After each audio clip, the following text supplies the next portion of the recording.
के अभिभावकों के प्रति बहुत आभारी हूँ कि जब पूरी दुनिया एक एक वर्ष पीछे अपने पाठ्यक्रमों को ले गई, अपने सत्र को ले गई, ऐसे अवसर पर हमने अपने बच्चों का साल खराब नहीं होने दिया और बहुत सक्रियता, सजगता और सुरक्षा को साथ लेकर के हम लोगों ने परीक्षाएं भी कराई हैं और एक वर्ष पूरी तरीके से बचाया है बच्चों का। और छात्रों ने भी जिस मनोबल से काम किया है और बड़े धैर्य के साथ, पूरी ताकत के साथ जिस ढंग से परीक्षा दी है, ये निश्चित रूप में पूरी दुनिया में एक अपने आप में बहुत अद्भुत उदाहरण है। क्योंकि इस देश का यदि सामर्थ्य देखा जाए तो 1000 से अधिक विश्वविद्यालय हैं और 45-50 हज़ार डिग्री कॉलेज हैं, जहां 1 करोड़ 10 लाख अध्यापक हों और जहां 15-16 लाख स्कूल हों और छात्र छात्राओं की टोटल संख्या यदि देखें तो मैं बार बार कहता हूं कि अमेरिका की कुल जनसंख्या से भी अधिक 33 करोड़ हमारे छात्र छात्राएं हों और जो दुनिया का सबसे बड़ा लोकतांत्रिक देश हिंदुस्तान और कोविड की इस महामारी के संकट में भी पूरी ताकत के साथ हमारे देश के यशस्वी प्रधानमंत्री जी के यशस्वी नेतृत्व में जिस तरीके से हर चुनौती का मुकाबला देश के लोगों ने किया, तो मेरे छात्र छात्राओं आप भी पीछे नहीं रहे, मेरे अभिभावक भी पीछे नहीं रहे हैं और मेरे अध्यापक तो योद्धा बन करके सामने रहे हैं। तो मैं समझता हूं कि हमने बच्चों को इस बीच ऑनलाइन पढ़ाया भी है, उनकी परीक्षाएं भी करवाई हैं, रिजल्ट भी दिया और अब हम आगे की इस सत्र की तैयारियों में जुटे हुए हैं। और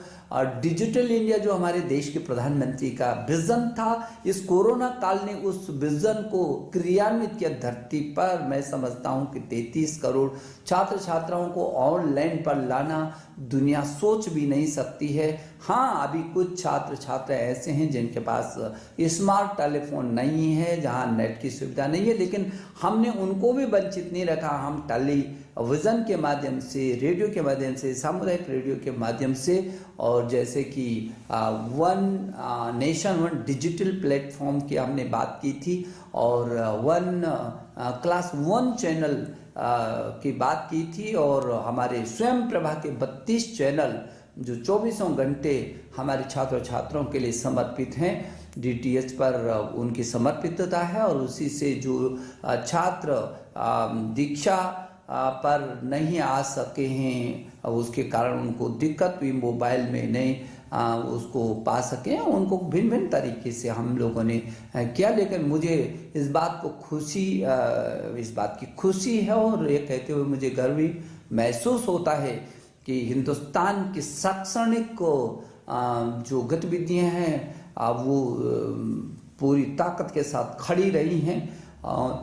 चरमराई नहीं है। हाँ, कभी हमने पाठ्यक्रम को कम किया, लगातार हम शैक्षणिक कैलेंडर को जारी करते रहे, हम छात्रों से सीधा संवाद करते रहे, हम अभिभावकों से संवाद करते रहे, हम अध्यापकों से, अब सबसे हम संवाद करते रहे और जो भी कठिनाई आई हमने मिल करके उसका समाधान किया। और मैं अपने अधिकारियों के प्रति भी मंत्रालय के कि 24 घंटे में से 20-20 घंटा, 18-18 घंटे रात और दिन काम करके और जिस तरीके से मेरे देश के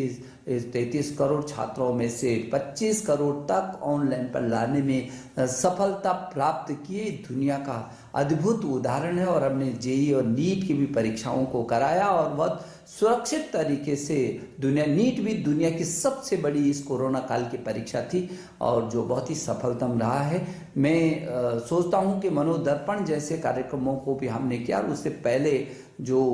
जेईई की परीक्षा के लिए जो NTA ने ऐप बनाया था और लगातार कैसे करके छात्र को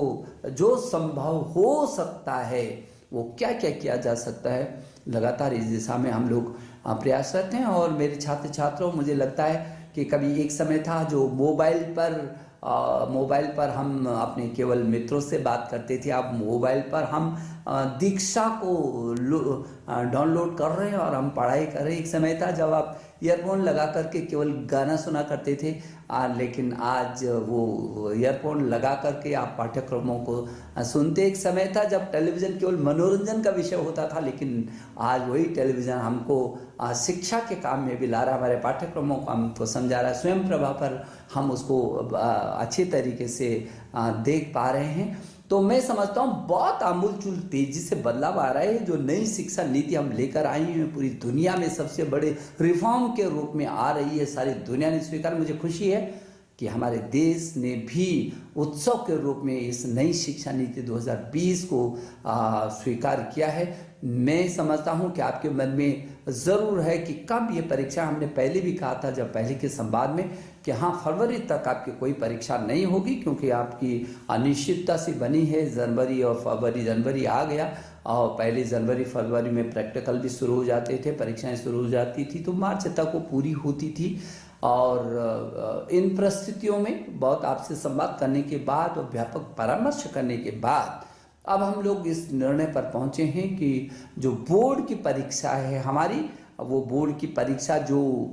10वीं और 12वीं की जो बोर्ड की परीक्षा है, वो बोर्ड की परीक्षा 4 मई से प्रारंभ हो जाएगी। और 4 मई से प्रारंभ होने वाली ये बोर्ड की परीक्षा हमको भरोसा है कि हम 10 जून तक इसको पूरा कर सकेंगे। और समय पर ही हम लोग कोशिश करेंगे कि हम समय पर उसके बाद कॉपियों का निरीक्षण कराएंगे और समय पर आपका रिजल्ट भी हम तैयार करके करना चाहेंगे। और परिणामों को घोषणा 15 जुलाई तक कर देनी चाहिए। प्रैक्टिकल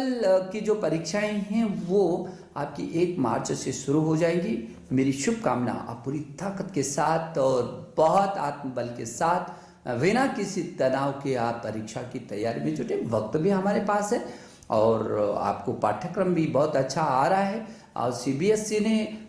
वैसे भी इन प्रस्तुतियों में 30% पाठ्यक्रम को अपना कम किया और लगातार आपके साथ हम संवाद में हैं। सीबीएसई बोर्ड के चेयरमैन लगातार इस दिशा में नज़र रखे हुए हैं और पूरा तंत्र वो आपके साथ जुड़ा हुआ है। तो मुझे भरोसा है कि जो 4 मई से होने वाली जो बोर्ड की परीक्षाएं हैं उनके लिए आप बहुत मनोबल से तैयारी करेंगे और पूरी ताकत के साथ और बिना किसी संकोच के आप अपनी परीक्षा को देंगे, मस्ती के साथ परीक्षा को देंगे। और जो विदेशी, क्योंकि देश से हट करके दुनिया के लगभग 25-26 देशों में जो सीबीएसई के स्कूल चल रहे हैं, दुनिया के इन 25 देशों में रहने वाले छात्र छात्राएं भी यदि मेरी बात को सुन रहे हैं तो उनको कोई चिंता करने की ज़रूरत नहीं है। उनके भी हर समाधान को करने की हम कोशिश कर रहे हैं। मेरे प्रिय छात्र छात्राओं, 2020 बहुत योद्धा की तरह आपने इस 2020 को आप विदाई दे रहे हैं और मैं नए वर्ष की जो पूर्व संध्या पर मैं आपको शुभकामना देने के लिए आपके बीच आया हूं। और नई तिथियों की घोषणा की आने वाले साल में हम इन तिथियों का भी स्वागत करना चाहते हैं, जब मेरे आप सभी छात्र छात्राएं बहुत मनोयोग के साथ बिना किसी तनाव के अपनी परीक्षाओं को देंगे। मैं आपके अभिभावकों को और आपके अध्यापक गण को एक बार फिर अभिनंदन करता हूं और आपको शुभकामना देता हूं।